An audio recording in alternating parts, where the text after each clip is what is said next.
Have you ever heard a story so strange it feels like it came straight out of a dream? Today I'm sharing an African folktale about a young woman who unknowingly carried a mermaid home from the river, and the unbelievable events that followed. It all begins with a hardworking young woman named Amara. Amara lived in a quiet village near the great river. Known for her kindness and hard work, she often went to fetch water for her family. One evening, as the sun painted the sky in shades of gold and crimson, she approached the river, balancing her clay pot on her hip. As she bent down to fill her pot, Amara spotted something unusual. Trapped in the reeds was a small, shimmering fish. Its scales gleamed in the fading sunlight, almost glowing. It flopped weakly, struggling to free itself. Amara hesitated for a moment but then gently scooped the fish into her hands. "Poor little thing," she whispered. "I'll take you home and keep you safe." Placing the fish into a smaller vessel she carried, she returned home, unaware of the extraordinary chain of events she had just set into motion. That night, Amara placed the fish in a clay jar filled with water and set it in the corner of her hut. Exhausted from her day, she went to sleep. But as the moonlight filtered through the thatched roof, something magical happened. The fish began to glow softly, its form shifting and changing. By the time the first light of dawn touched the sky, the fish was no longer in the jar. Instead, a beautiful, otherworldly figure with flowing hair and shimmering skin stood in Amara's home. It was a mermaid, disguised as a humble fish but now free to show her true form. The next morning, Amara noticed something strange. Her chores were already done. The floors were swept, water pots were full, and breakfast was prepared. Confused, she looked around but found no one. "Maybe my ancestors are blessing me," she thought, smiling. Day after day, this mysterious help continued. Amara's neighbors started to notice her unusual luck. "How does she manage everything so perfectly?" they whispered. "She must be using magic." Curiosity got the better of her. One night, Amara decided to stay awake and see what was happening. She watched as the clay jar glowed faintly, and the mermaid emerged, gracefully moving about her home. She swept the floors, filled the water pots, and even wove a new mat for Amara to sleep on. But before we continue, please, if you enjoy tales like this, give this video a thumbs up and subscribe for more captivating stories. Amara gasped, her heart pounding. The mermaid turned, startled. For a moment, neither spoke. Then the mermaid said softly, "Do not be afraid. I am here because of your kindness.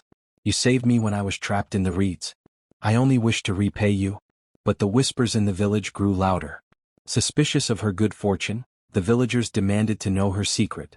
"Tell us how you do it or we will come and find out ourselves," they threatened. The mermaid warned Amara, "If they see me, I must leave forever. You must decide, will you reveal me to them or let me go?" Amara's heart ached. She didn't want to lose her mysterious friend, but she also couldn't lie to the villagers. The next morning, the villagers barged into her home, searching every corner.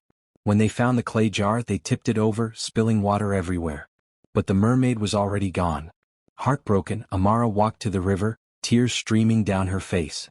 She called out, "Thank you for everything. I'll never forget you." The river seemed to shimmer in response, as if to say goodbye. In the days that followed, the village experienced an unexpected blessing. The crops flourished, the river flowed more abundantly, and fish were plentiful. Though Amara missed her friend, she knew the mermaid had left her mark on their lives. And so, the story of Amara and the mermaid became a legend in the village. A tale of kindness, gratitude, and the magical bond between humans and the spirits of the natural world. Amara visited the river every day, hoping to catch a glimpse of the mermaid.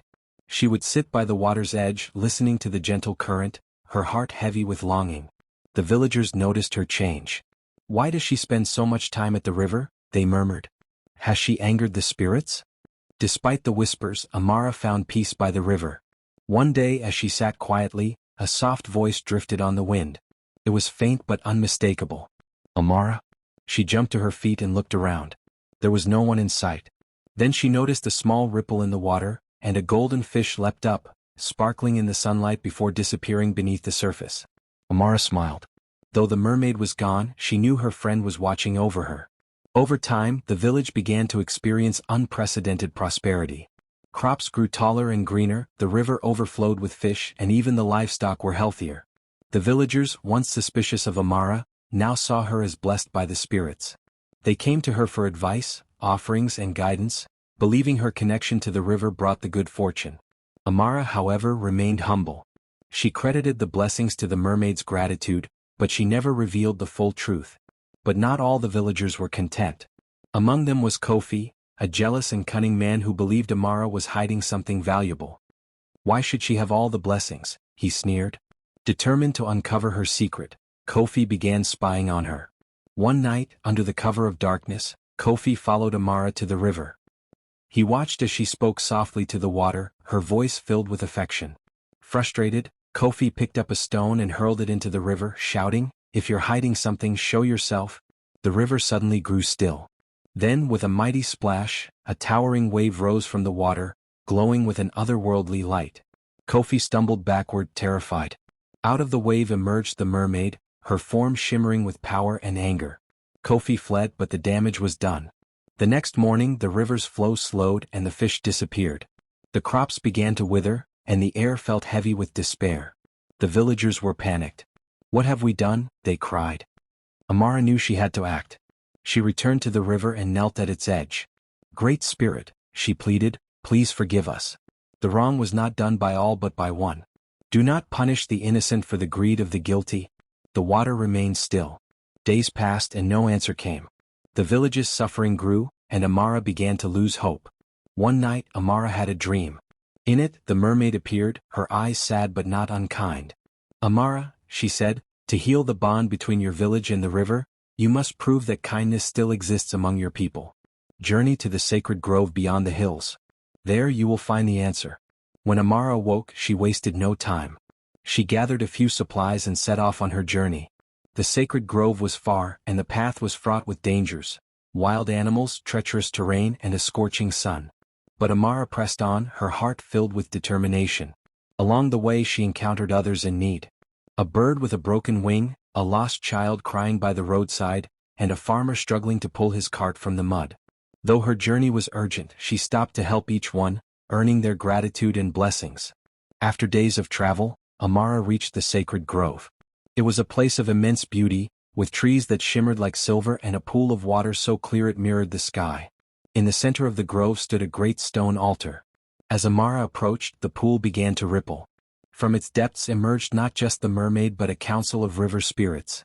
They were magnificent, their forms glowing with the essence of water, life, and magic. "You have proven your heart is pure, Amara," the mermaid said. "Your kindness has reminded us of the goodness in humanity.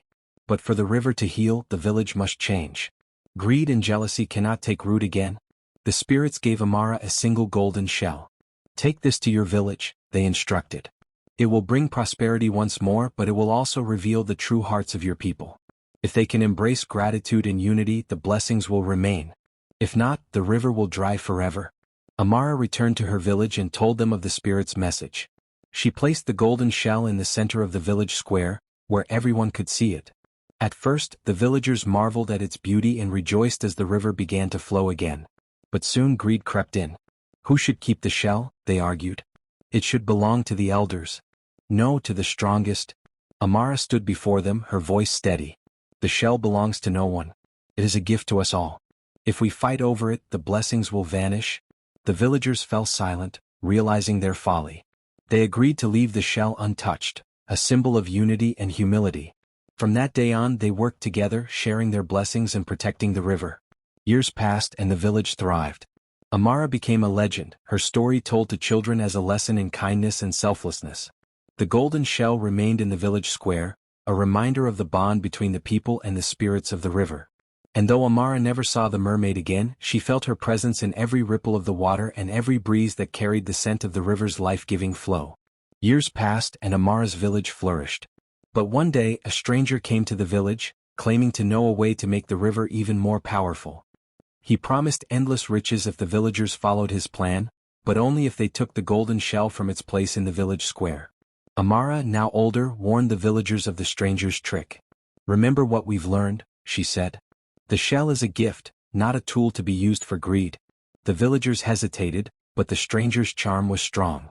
As they reached for the shell, the river's flow began to slow once more, and the air grew heavy. Just as the stranger was about to take the shell, a mighty wind blew through the village. The mermaid reappeared, her form shimmering like the water itself. "You have forgotten the lessons of kindness," she said. "Now the river must decide." The river surged, sweeping the stranger away and restoring the village's blessings. The villagers, humbled, returned the golden shell to its rightful place. From that day, the village knew that the river's gifts came only to those who respected its power. Amara's story became a legend, passed down through generations as a reminder to always cherish kindness, humility, and the spirit of unity. The golden shell remained in the square, a symbol of the river's grace and the village's redemption. And with that, the story ends, leaving behind a lasting lesson that would echo in the hearts of the villagers for generations to come. Waterwave sparkles. If you enjoy tales like this, give this video a thumbs up and subscribe for more captivating stories.